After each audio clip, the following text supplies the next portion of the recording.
It was a Sunday afternoon in 2001 when I opened my issue of the Toronto Star and was drawn to the picture of a handsome young man named Father Martin Royackers.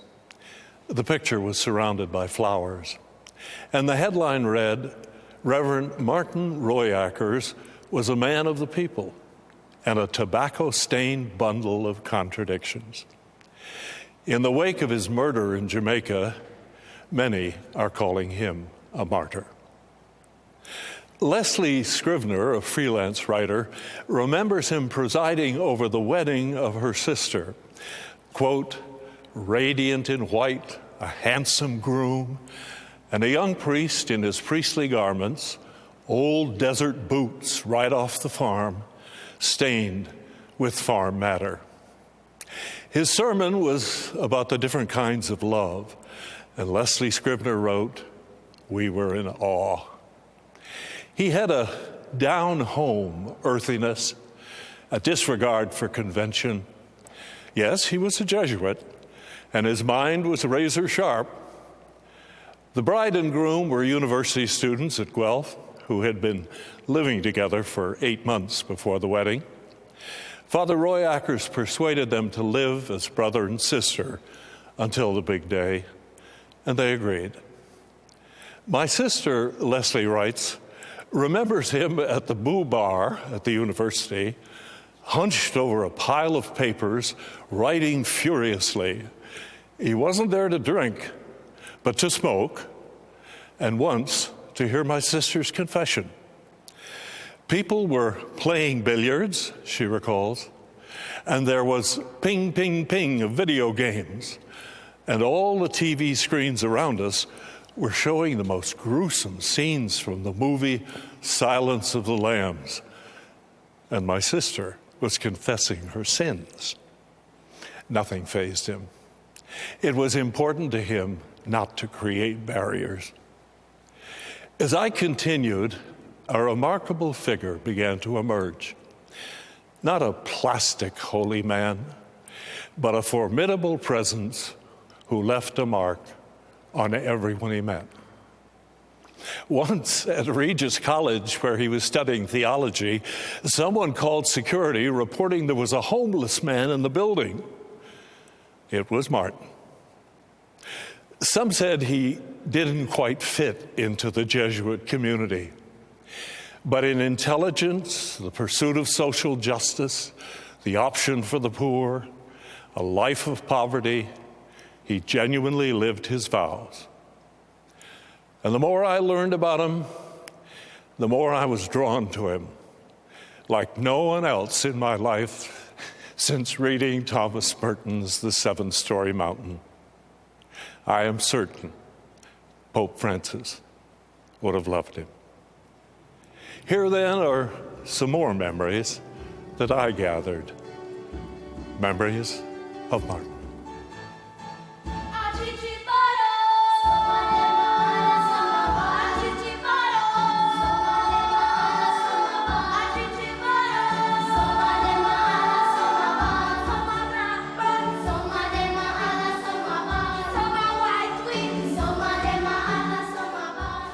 Jamaicans, all 2.5 million of them, are proud of their culture, proud of Bob Marley and reggae music, Rastafarianism and revival religions rooted in African spirituality. They are independent and nationalistic. Jamaica has a sizable and educated middle class, but behind and away from the sparkling beaches and posh hotels, there's a rural population struggling to survive. 60 kilometers north of Kingston, Jamaica, lies Onato Bay and the parish of St. Teresa. The pastor, Father Martin Royackers. Dear Doug, this is a long overdue letter. I was in Canada for a week not long ago for my grandmother's funeral. I didn't contact any Jesuits, not even you, though in your case the reason was distance. Things are going as well in Jamaica as one can expect. I'm now the proud manager of a retreat house. I got 2 schoolrooms built last year. I used to mock Jesuits who like to build, and here I am in the same situation. I've just finished running a water line a mile through the bush, which will provide 5 houses with water and hopefully allow for expanded irrigation. This was a very satisfying activity. It may interest you to know that most Sundays I spend a total of 7 hours behind the altar, 2 2-hour masses and 1 3-hour one, and the oddest thing about it is I enjoy it all. Jim Webb received a death threat in this past week. It was over 60 acres of government land that was reassigned for the use of some of our poor farmers. The police say we should take it seriously. Certainly if I die, I want to be buried here in Jamaica, to be waked in a funeral parlor that allows smoking, and I want you, Doug, to say the Mass. I'm heading home now. With much affection, Martin. June the 20th, 2001, shortly after 9 o'clock.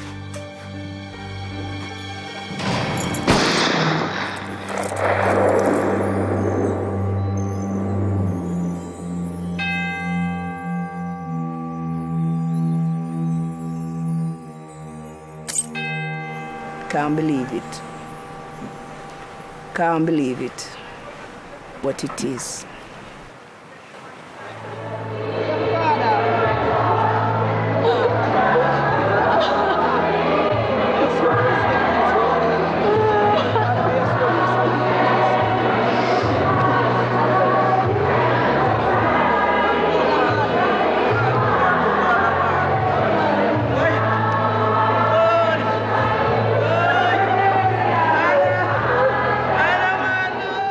Martin Royackers had come to Anato Bay from Canada 6 years before and had become pastor of 5 parishes and 6 schools.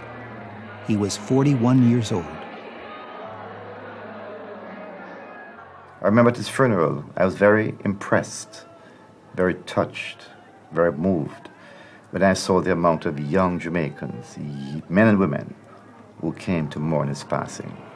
I hardly saw a person who was not crying. It was a very moving event. For them, they had lost a priest, a brother, a father, a mother, a friend, a Jamaican. He was not in this thing for things or prestige or honor. He was in there for love of God and love of his brothers and sisters. What touched me very much was when Father Jim Webb said to the people, "There's a hearse in front of the church, but we will not be using the hearse." And I want to explain to you that we're not being disrespectful to Martin, but Martin's vehicle was called a poor man's hearse. And he wished to be transported in that.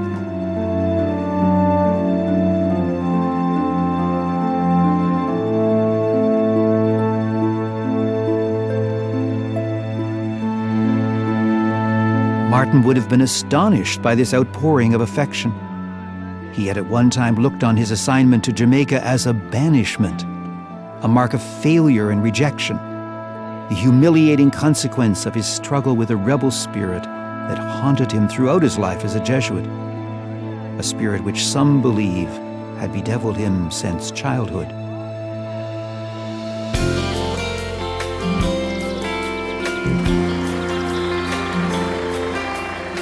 Parkhill, a farming area in central Ontario. Joanne and Albert Royackers came here from Holland in 1952 and eventually settled on this 200-acre farm. They were pig farmers. In 1959, Martin was born, the second of 5 children. 3 months after Martin was murdered, his father died. His mother, Joanne, remembers the early years. Martin was a serious little boy. He could be very stubborn, and if he had something on his mind that he thought was right, nothing could change his mind. As long as I can remember, Martin just loved to read, always. One time we had a dance. Here I was, a grade 12 student, and my younger brother came to a high school dance with a book, and he sat out in the hallway outside the gym, and he sat there and he read his book. I remember being completely embarrassed and pretending that I didn't know him. Don Van Massenhoven, a referee in the NHL, lived on a farm that bordered on Martin's. Growing up with Martin, he was always focused and determined, and he always seemed to be looking ahead. And I don't actually remember when he spoke about becoming a priest, but he just seemed to want to do something different. Martin would never let you pick on the other kids. If not that I was someone that did that a lot, but when we played and things happened, he was always kind of looking out for the other children and very caring. And he always seemed to feel that he was going on to something bigger and better. When Martin told us of his decision to enter the Jesuits, Albert tried to really talk him out of it, and I just wanted him to be happy. When he was 18 years old, Martin turned down scholarships from 3 Ontario universities and began to pursue his dream of becoming a Jesuit. The Society of Jesus, better known as the Jesuits, is a Roman Catholic religious order of men founded 450 years ago in Paris by a Spaniard named Ignatius Loyola. They take vows of poverty, chastity, and obedience, and a 4th vow of special obedience to the Pope. The Jesuits dedicate themselves to serving the Church, especially in the areas of education, foreign missions, and social action. One day in June 1978, Martin Royackers came here to the Jesuit novitiate in Guelph, Ontario, seeking to be admitted. Martin was extremely shy with no social skills. Normally, the Jesuits would have encouraged him to go to university and then come back and enter the novitiate. But they made an exception in Martin's case for 2 reasons. They saw something special in him, and they thought he would develop socially more easily in community life than at university. So he was accepted. It may or may not have been the right decision. Roger Jaworski was Martin's superior for his 2 years at the novitiate. His parents had driven him up, and as we talked, I mispronounced his name. And Martin immediately said, "I didn't mispronounce your name. Would you pronounce mine correctly?" And I said, "Oh, Martin, there are 10 novices, and I've just got a little nervous today." Martin was extremely gifted intellectually.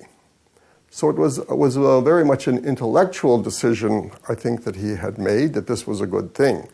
Well, as we know, our intellectual decisions and the realities, when we get into them, can be very different. During the 2 years at the novitiate, farming was one of the various activities in which the candidates were engaged. Martin, with his farm background, was totally at home with this. But the life of the novice centers on the spiritual exercises of their founder, Ignatius Loyola. Rigid rules of conduct and a kind of military discipline are designed to measure your understanding of poverty, your practice of chastity, and especially your spirit of obedience. I don't think obedience was easy for Martin. And as you know, for Jesuits, that is one of the hallmarks. Because again, if you're going to be available for mission, you're sent on mission. You're always sent by an authority. And this proved true for Martin even after the novitiate. Anybody who was in authority with him was always struggling, shall we say, in terms of being clear about what the society was asking as opposed to what Martin wanted to do. Martin would be faithful to his vows, but submitting to authority would always be a challenge to the rebel spirit inherent in his character. This problem became apparent in curious ways during his novitiate.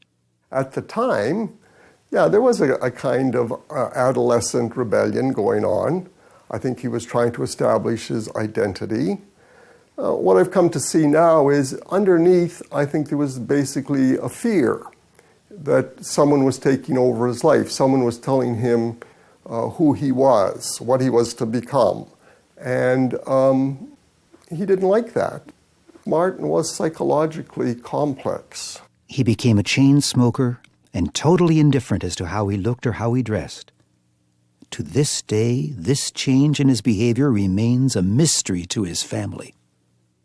The first time we were in his room in the Jesuits was in Christmas, and it was a pig pen, and that's how the rest of his life was, and I haven't got a clue why. Why did Martin choose to be so provocative? Was dressing like a slob Martin's idea of penance? Was it simply adolescent rebellion? After all, he was only 19. Or was it something deeper? The residue of conflict with his father's authority that had never been resolved. One pair of Martin's pants had particularly become worn out to the point that his underwear was showing. I had really had it. So I marched down to the pool room and said, "See," as I was cutting the legs off the pants, "if you'll wear these pants again," and then tossed the pants at him and walked off. That did it. Throughout his next 16 years as a Jesuit in Canada and his final 6 years in Jamaica, Martin consistently refused to bend to repeated, often severe pressures to dress appropriately and to give up smoking. In other respects, Martin was a model of obedience and dedication. He never wavered in his love of the Jesuits, and he never ceased to challenge them or anyone else he cared about.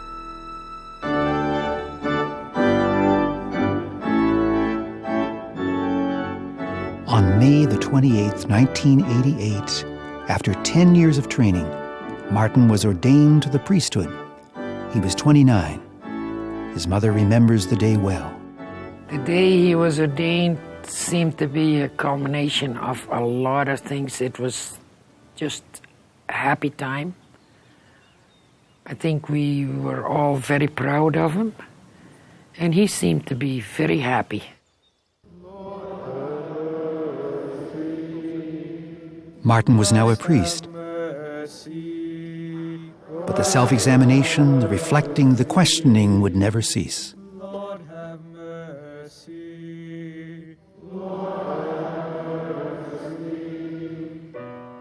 Every night I sit on the tiny veranda of my house in Anato Bay, cooling out, as they say in Jamaica, enjoying a final cigarette of the day and doing my night prayers. This moment of peace is usually accompanied by loud music from the neighbor's stereo. In your last letter, you asked about any concerns I have for the Jesuits today. I hope I can offer them without sounding pompous or platitudinous. I think the problem for some of them is that its core, which is religious life in the traditional sense and the radical imitation of Christ, is being eroded. Everything Ignatius writes is dismissed as passé medievalism. Maybe I fear it for myself. Perhaps this is in part a reaction to feeling rejected and unwanted in Canada. However, since my retreat, I am feeling more settled here and becoming fonder of my sheep every day. I'll write again soon. Martin. Long before coming to Jamaica, Martin's ability to analyze and to express his thoughts was enhanced by his experience writing and editing for the Jesuit journal Compass. Bob Chodas was the editor. Yeah, Martin actually joined the editorial team before I did. He had been critical of the magazine, and instead of just criticizing, he decided to volunteer to work on it. He was interested in all aspects of putting it out and willing to contribute to all aspects of putting it out. I've known other people who rejected North American material values. Many people do in one way or another. But I don't think I've ever known anybody who lived that rejection as deeply and as constantly as Martin did. While still contributing to Compass, Martin was named chaplain to the Catholic students at Guelph University. The city of Guelph is located some 40 miles west of Toronto. Dan Hurley was a student at Guelph when Martin became chaplain. In the beginning, he just became a confidant. I could, as kind of a born-again Catholic, I had a lot of questions. We both shared a lot of concerns about the institution of the church and really tried, and for me it was great because he became a great friend in the end because we realized that the spirit of the church was our communion. And so that's what we shared together. Dale Duquesne has been a member of the Catholic community of Guelph University for the past 30 years. Before he even completely took off his vestments at the end of Mass, he was rolling another cigarette, and a pile of people would gather around him to catch every word that he was saying. And he always had something profound and funny, great sense of humor, very dry sense of humor, but the students loved him. During the 8 years following his ordination, when he was writing for Compass and acting as chaplain at the university, Martin lived at the Jesuit farm in Guelph. He worked the land in the evenings and on weekends and assisted with the experimental community founded by his friend, Father Doug McCarthy. The farm served as a halfway house for convicts from Guelph Penitentiary. Also, people who were mentally handicapped were welcome to this community. The farm allowed Martin to work physically at what he loved most, assisted by the people with whom he was most comfortable, the marginalized. Louisa Blair had been searching for a religious community. She came to the farm in Guelph as a volunteer and stayed for 3 years. Martin didn't fit into any category that you could devise, really. I mean, he, by all appearances, he was a farm boy from southwestern Ontario, and he looked like one. You know, he's always, his manure on his boots and cigarette in his hand, and out there looking at the hay crop. But there was also this extremely intellectual side of him, and as I say, this really tender side of him that came out with the most broken people, that you would never really guess. If you were in one context, you wouldn't guess the person in the other context, you know. And he never said anything to please anybody. He just said what he thought, you know, and it really didn't please people at all. Bill Clark, a fellow Jesuit with Martin at the farm. I was the director with Martin, and when I went away on sabbatical, I had put Martin in charge as the acting director. And I mean, he did a great job because he welcomed people in the community that I would never have welcomed. Now, I remember once sitting around the supper table at the Red House, and there was a woman living there who would go out and regularly, in the middle of the meal, would go out and lie in the middle of the road on Highway 6. I mean, it's a very busy, dangerous road. And Martin would just quietly get up and go out to the road and talk to her with just infinite gentleness and bring her back into the house. For people who were really broken, I mean, he was just as tender as you could possibly be. His greatest strength was just his passion for life. He was a man of tremendous faith. I think he had a real passion for God. And for him, the welcoming of really little broken people and really was a part of that passion for God somehow. He could create a sort of feeling of tension around him when he was working because he pushed himself really hard and he pushed the people who were working with him equally hard. And one time I remember just walking off the site, and eventually he came back up and he talked to me about it, and he asked me, and I said, you just create this atmosphere of tension and around you when you're in that kind of a work mode, and it's just unbearable, you know. And he said, you know what, that is exactly what it felt like working with my father. He was under this authoritarian rule. His dad was just over him all the time, and it just, you know, from the stories he told me, it didn't seem to, anything he did wasn't right. So, and he was also the protector for the rest of the family. He protected his mother, protected his brothers, sisters, he being the oldest boy. And when he was 18, he moved to the Jesuits, thinking that he was going to get away from all that. And what happened to him when he moved into the Jesuits, he found his father all over again. He was not diplomatic, and he wasn't political either. And I would say those things, in the long run, might have done him in. Life at the farm became more and more difficult for Martin. Tensions mounted between staff members. There was the question of organic farming versus traditional, with Martin in favor of traditional. Should the farm be economically viable and pay for itself, or be primarily a place for rehabilitation? Martin believed that if it didn't pay for itself, the Jesuit authorities would be forced to close it. He proved to be right. Finally, and most importantly, who really was in control of this community? The lay council or the Jesuits? Martin was in the thick of all these conflicts. The disagreements and personality clashes led to his downfall and would culminate in a crushing blow to the spirit of Martin Royackers. Father John English was superior of the Jesuit house at Guelph. I recommended that Martin be removed from the farm. He was a disruptive personality in that whole setting. He didn't seem to fit in, so that's why I asked Eric to remove him from the farm.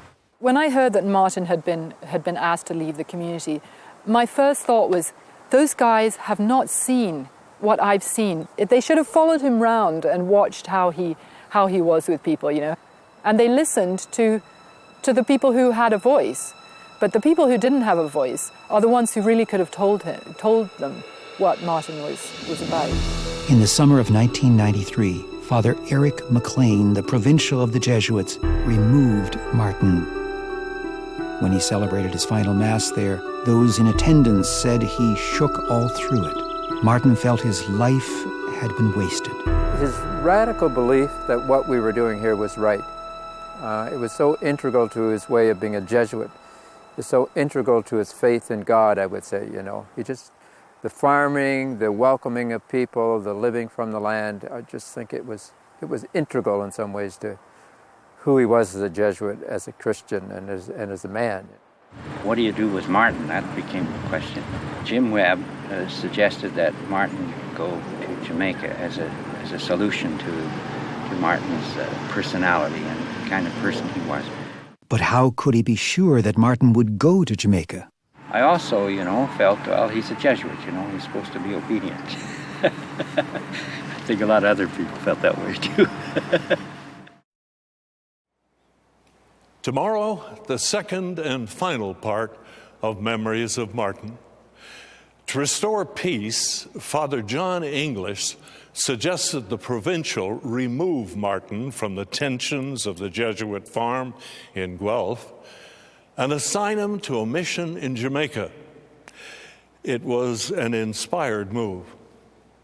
Jamaica liberated Martin Royackers. In his years there, he experienced a kind of resurrection, and it was there also that he met his death. Today, the second and final part of Memories of Martin. With tensions mounting at the Jesuit farm community in Guelph, the provincial, Father Eric McLean, decided to remove Martin and assign him to a mission in Jamaica. It was an inspired move. In Jamaica, Martin was to flourish. He became something of an icon to his adoring community. And it was there, to their horror and sorrow, that he met his untimely end. Memories of Martin, Part 2.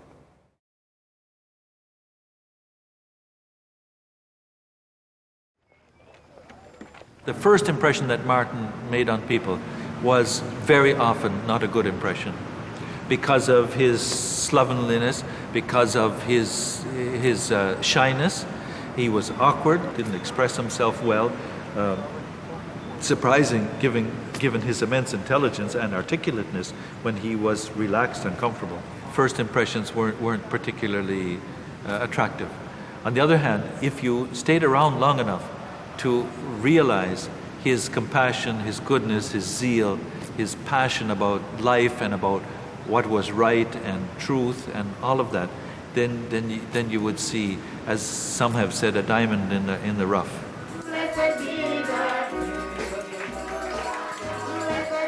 He was the type of person who you could look up to. Rosalind Bender, principal of the primary school in May River. There was no sophistication. He was very simple. His mannerism was, to me, what a Christian should really be. The more I looked at him, the more I associated with him, the more I spoke with him, I realized that he had hidden potentials that were never utilized before. I think when he came to Jamaica, he had a sense that, I can just open up and do so many things here. Martin's bluntness did work here because people in Jamaica, they do tend to speak out and say what's on their mind, and much more so than we would in Canada. And so Martin fit right in. They would say things right out to him, and he'd say things right back to them, and he just fit in very well that way. Sister Nancy Sullivan, a Sister of St. Joseph from Hamilton, Ontario, who along with Sister Anne Marshall assisted Martin with his work until the end. I got to know Martin's daily routine, because I would often be in the chapel in the morning, say around 6 or 6:30, and I would hear this coughing coming down the road, and I knew that was Martin coughing. And then he would get to the church, and then he had to undo the padlock on the grill before he could get to the door, and it would go clang, clang, clang. So sometimes if I was still in bed, that's the sound that would wake me up in the morning, Martin arriving at church. And then, so he'd be there from 6 or 6:30, sometimes earlier, and then we would have Mass at 8 o'clock in the morning, and then we would just go on our ways from there. And then he'd be in and out all day, going up the different communities and around and about, and then he'd be back in the office, and then at about 8:30 or so at night, he would go home for his supper. But during the day, never had breakfast or lunch. He would just have coffee and cigarettes. I found him to be the most dedicated priest I have ever seen, because he didn't have time for himself. It's just the grace of God, I think, kept him going, and the smoking. Martin's whole vision was for the sake of the mission. Martin was here for nothing else but to move the mission and to provide a livelihood and a better life for the people that he knew God loved best, the poor. He loves poor people. He loves the lower class people because he thinks they get the least recognition from anyone. So he's always there for them. Father Martin is somebody who he got involved in doing what is to be done. Miss Tita got ill and couldn't move around. She was a widow. And she didn't have any money. She had things in her farm, which was far away in the hills, very rugged area. She had pimento ready to be reaped, but she had no one to go and reap it. Father Martin went and he got some youngsters on the street to go with him. Got them to reap the pimento. They put it in bags, and he, along with them, carried those bags with pimento down, and he took it to her house and presented it to her. And when she saw what he did, she told me that she cried. She didn't believe a priest would have done something like that for her. When I come here, I can feel the spirit of Father Martin. Wherever he stands and encourages us, many of the time we would just go there and we would just feel as if Father Martin is right there encouraging us. And it helps us to push on, to do our work and to plant so that we can reap today. Dear Doug, right now I'm reading Vita Consecrata, the Pope's exhortation about religious life. It's rather long and tedious. More interesting reading has been a book that Monty left here called Thoughts Without a Thinker by someone named Epstein. It seems to me that the connection between spirituality and psychology lies in the area of accepting both oneself and outside things the way they are. And I ask myself, why should I be so angry? The world has never been arranged for my pleasure or convenience, not even in my childhood. More and more now, I find myself preaching on themes of acceptance and surrender. Acceptance and surrender. In the 20 years since he entered the novitiate, Martin Royackers had come a long way. He would go out with farmers and for example, if they were going to go someplace to look for water, and he would go through hill and valley and in very rough terrain, and he'd be right there, or if they were laying a water pipe, he'd be right there sweating in the midst of it. Or sometimes he would go to Kingston and he'd pick up fertilizer on his pickup. And usually he'd pick up 2 tons of fertilizer to put them on his 1-ton pickup. And then he'd drive back, and often he came back from Kingston late at night, like 10 o'clock or 11 o'clock at night. He would go to the farmer's field where they had a shed and unload the fertilizer there by himself. Probably wouldn't take more than 10 minutes to chuck it all off and pile it up. But that kind of thing, he was And people were, he would just enter into work like that, and people were impressed. I mean, he had no sense, there was nothing in him that said, well, a priest shouldn't do this or a priest shouldn't do that. In 1990, the Jesuits began a rural development program for farmers based on the organization of marketing cooperatives. These activities would sometimes collide with powerful vested interests. The center of this cooperative movement was the parish church in Onoto Bay. I work with Father Martin in the cooperative, and he has done extremely well with the farmers. I think he has gone the extra mile where no one would have gone. If you want to see the truth of Martin's life, I would suggest you take a look at the people that he worked with. You see the kind of love that they had for him. You see the way that he transformed the hillside communities in very simple ways, but in very profound ways. We just plant the things Father Martin would inspire us. Mr. Miller plant some cassava, plant some pop choy, plant some callaloo, and he would tell us whatever the cart by, and we would just go and plant whatever he told us to plant, and then when it reap, we would know that we have our right market for it. On Sundays, we would take our produce to the Fort George Co-op shop, and then a lady would be there now selecting the good one from the bad ones, right? Then on Monday, the truck would take it to Kingston, like sell hotel, supermarket.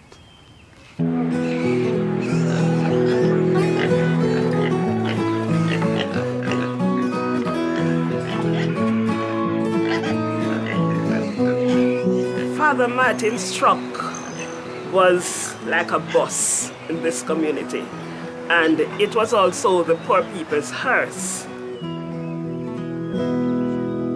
If we are going somewhere, transportation is sometimes hard to come by, but Father Martin's truck is always available.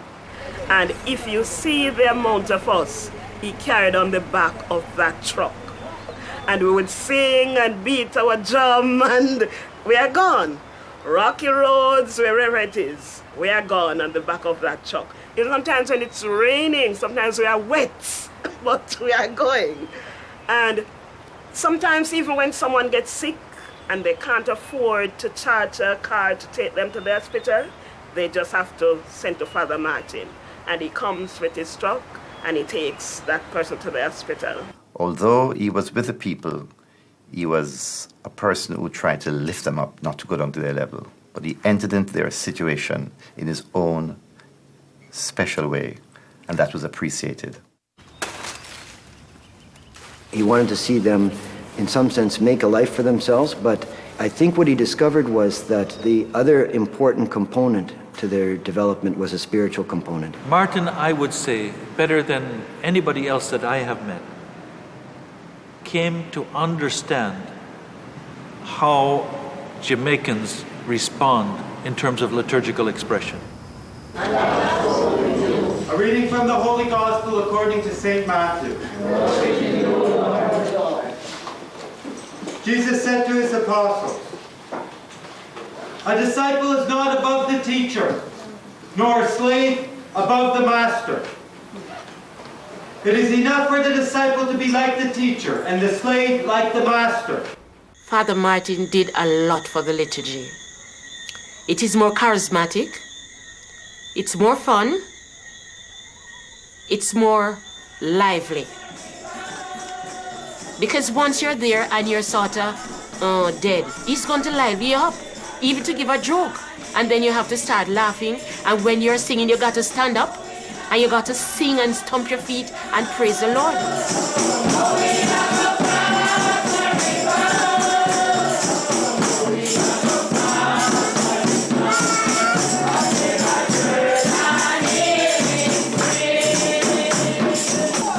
And he would say to us, "Panchita, you know why you don't come to church on time? You stay home to press your clothes. Come to church on time, don't press your clothes." You know, he was so different.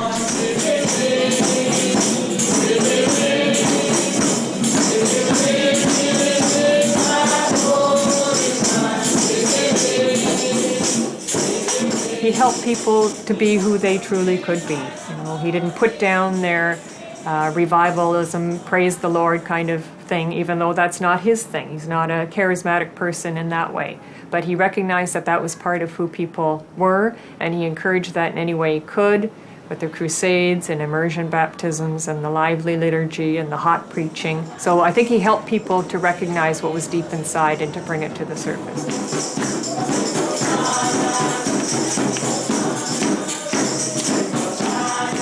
Martin was a master of English, and so he rewrote the various parts of the Mass, the Holy, Holy, Holy, the Lamb of God, the Our Father, to these rhythms and with words adjusted to these rhythms. He makes sure every Sunday when we have the sharing of peace, everyone have to move around, and whether you're going to shake hands or you're going to hug, and he is always there observing. So worship then was no longer boring.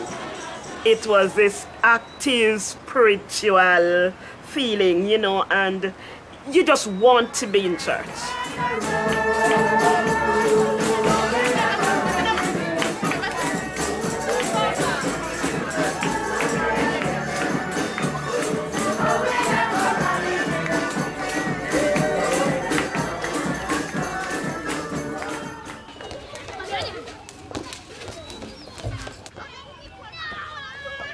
Father Martin had a keen interest in developing education in this community.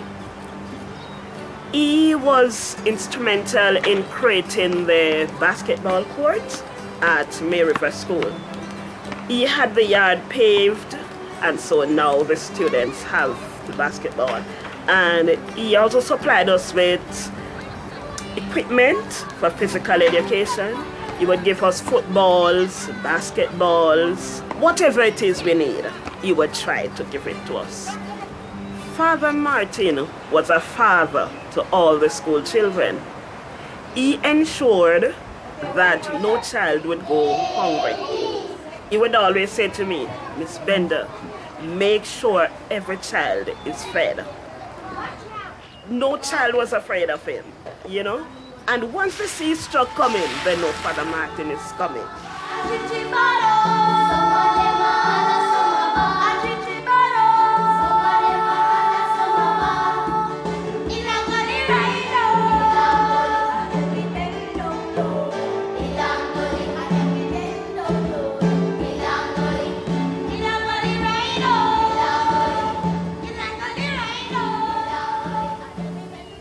I think he was happy here, and it's the kind of thing, for instance, he wouldn't know how he was going to relate to North America anymore because he felt here that he connected with people.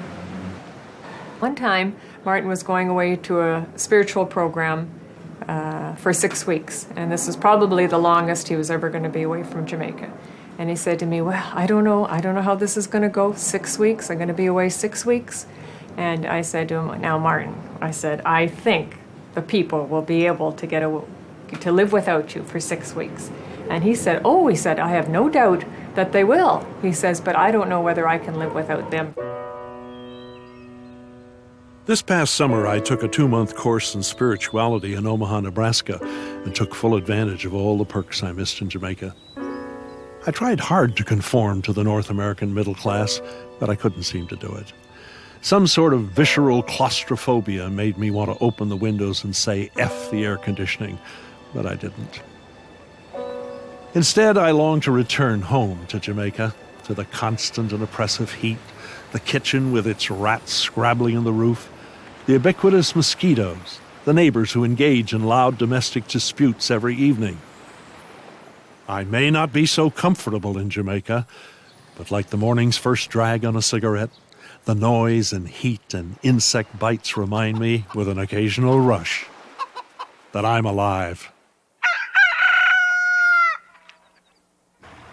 Miss Thompson and Father Martin didn't always see eye to eye. She had one son, and he drowned when he was 15 years old. She told me later that when Martin heard that, he went up and he got down on his knees in front of her and held her hands in his. And she said it was like his strength coming through. to her and to help her be strong. Martin left the comfortable rectory. He lived in a house by the sea with the poorest of the poor. If you're not a man of prayer, the sort of work that Martin was doing, he would not have survived. To be in absolute abject poverty, to be living with people who have no hope and trying to bring hope, unless you're connected to a higher source, you could not do that effectively. You could do it for a year or two, but then you'd run out of steam, out of gas, and you'd be just like a windbag. So he must have had a solid relationship with his God in order to do what he did. It was not simple. It looked simple from the outside. He had a Herculean task. It was very difficult. Actually, I find that he was so close to us that he didn't really come to work in Jamaica or with Jamaicans. He became a native of Jamaica.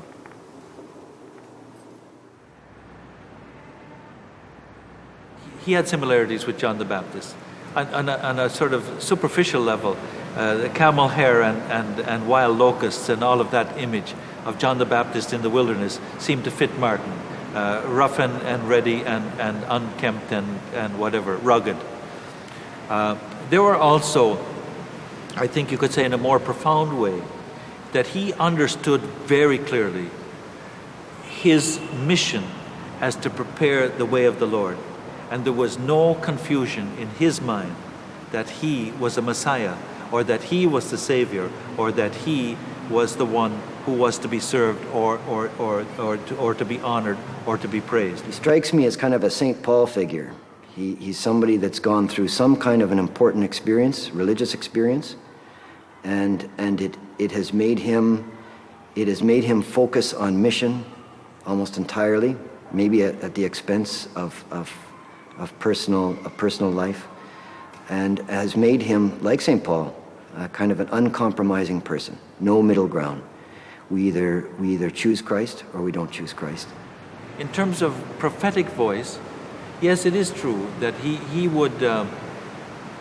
I think he very clearly saw what Jesuits should be, what the church should be, and what Christianity should be in the face of the world. So in that sense, he lived and preached a prophetic message. He mentioned to me on 2 occasions that on coming into the house late at night when he was living there alone, that youth were there, that they were armed, that they asked him for money. He asked me not to tell anybody. In retrospect, I wonder if I should have told somebody. It's not clear who killed him or for what reason. At first, we didn't think that robbery was a very likely motive because he had money in his back pocket. There are sort of subsequent rumors that robbery was a possibility, but then they didn't mean to kill him. And when they killed him, they were shocked and then fled and didn't bother robbing him because they realized something graver had happened. It was difficult for me to deal with his death and to accept it. But I think he was ready. I think it's like his whole life, that the way he lived and even those last days, it's like he knew. It's looking back at it now, it's easy to say, but not then. But it's like he had things to finish. He had business to complete, and he completed them. And like he was ready to go. But I wasn't ready to lose him as yet. Yeah. And I came from that gate, and when I turned from the gate, I saw him by that door there.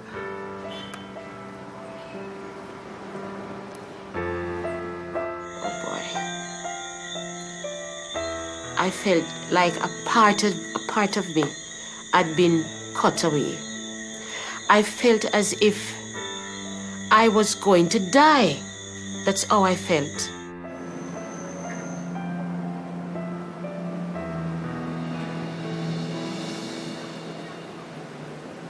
For a long time after Martin died, I would find myself crying. And I think part of it was that When Martin died, it wasn't just him, it was the dreams for our communities. We went to school and we could not start school. Each time I attended to start school, the kids started crying. And I remember we prayed and I had to just let them sit there. They couldn't do anything. A few days before the funeral, we all went outside to the site where Martin had died. And right at that spot there was a small table. One of the parishioners had made a wooden cross, put it there. Someone else had draped a piece of black cloth around it. And sitting on the table, along with a candle, was a bottle of Red Stripe beer and a pack of Craven cigarettes. I believe it was Father Norm who was the one that incensed the site. And so I must say I've never seen a bottle of beer and a pack of cigarettes incensed before, but it was honoring the site where Martin had died. And the shrine, we call it a little shrine, spoke very much of who Martin was, very down-to-earth, earthy man, but also very spiritual too with the cross. If I was Father Martin's mother, I'd feel blessed because Father Martin left so much legacy for us in Jamaica to live by. And it's just like when Jesus was on earth, you know, people changed their life because of Father Martin, and they tell a lot of story because of Father Martin, just like how they tell a lot of story about Jesus. My feeling is that he's with God. I'm not trying to canonize him, you know, but the life he lived, the way he died, the way he sacrificed for his people, I think it was very, very, very beautiful and very moving and very inspiring to all Jamaica. I'm very sorry that he left us that way. I'm very saddened for his parents, for his relatives and friends. It's a very hard pill to swallow. Here's a man who came and gave his life, and at the end, we took it away from him. May his soul rest in peace. The people of Tinsbury, Jamaica, frequently urge me to call government officials and beg for electricity. We long for light, they say. I make calls and bring back reports. Tinsbury is in phase 1 of the rural electrification program, or they're at the other end of the island now, or maybe next year. But despite the official procrastination, the day will certainly come. I contemplate it with some regret. I go up to Tinsbury in the evening for church council meetings, and as we leave the church carrying kerosene bottles with their smoky flames, the hills are bathed in moonlight. Here we leave an evening meeting to the soft murmur and laughter of easy camaraderie. Whatever the contentions and quarrels of the meeting, everyone's spirit is softened in the night's beauty and stillness. I tell people it won't be so nice when they have electricity. I tell them electricity doesn't make people better, it just gives them more opportunities to be worse. I warn them that people will stop coming to church events because they'll be watching television. And to all these mournful admonitions they reply, "Yes, Father, it's true, but we long for light." And why should they listen to me? I drive away to my house where there's light, a cold drink, and leftovers in the fridge, an electric fan to cool me. Our hearts are restless until they rest in ease. Someday the people of Tinsbury will get light, and then they'll long for telephones. They'll get telephones and long for washing machines. They'll get washing machines and long for cars. There'll always be something to long for. I tell the people of Tinsbury that people in North America may be richer, but they're no happier. "Yes, Father," they reply, "but we long for light." Of course, life in Tinsbury can be hard, and electricity would ease a bit of the burden. I don't really oppose it. But I rather wish before they eagerly leap onto the slippery slope, they would stop and ask themselves where they'll draw the line. Perhaps they might agree to use created things only insofar as they help in a quest for human wholeness, and to reject them insofar as they are a hindrance. Perhaps they'll discover that the pursuit of a life of ease is not enough to give sense and depth to one's life. After all, when I go home now to my well-lit cocoon of comfort, I find myself also longing for light.